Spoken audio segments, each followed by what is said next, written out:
এদিকে পাকিস্তান সফরে যেতে আর কোনো বাধা নেই টাইগারদের। সরকারের সবুজ সংকেত পেয়েছে বিসিবি, তবে ক্রিকেটার আর কোচিং স্টাফদের মতামতকেও গুরুত্ব দেবে বোর্ড।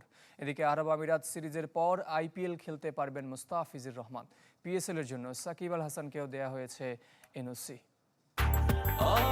ব্রেকফাস্ট, টিফিন কিংবা স্ন্যাক টাইমে মজাদার আয়োজন মানে অল টাইম ব্রেড।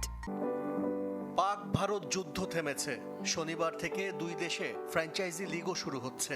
তবুও অনিশ্চিত ছিল টাইগারদের পাকিস্তান সফর। সে শঙ্কার মেঘ কেটে গেছে। সরকারের কাছ থেকে সবুজ সংকেত পেয়েছে বিসিবি, তাই পাকিস্তান যেতে আর কোনো বাধা নেই। কিছুদিন আগেও দেশটির পরিস্থিতি ছিল ভয়াবহ, নিরাপত্তার ইস্যুও আছে। তাই পাকিস্তান সফরের ক্ষেত্রে ক্রিকেটার আর কোচিং স্টাফের সদস্যদের সিদ্ধান্তকে গুরুত্ব দিচ্ছে বিসিবি।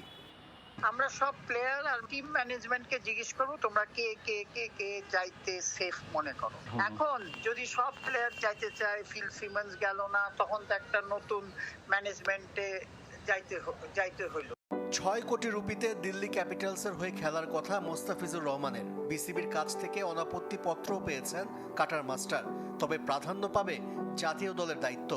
আমিরাতের বিপক্ষে সিরিজ শেষে ভারত যেতে পারবেন মোস্তাফিজ, তবে নিরাপত্তার কারণে পাকিস্তানে যেতে না চাইলে আর দিল্লি ক্যাপিটালস প্লে অফে উঠলে আইপিএলে ফিজের ম্যাচ সংখ্যা আরও বাড়বে।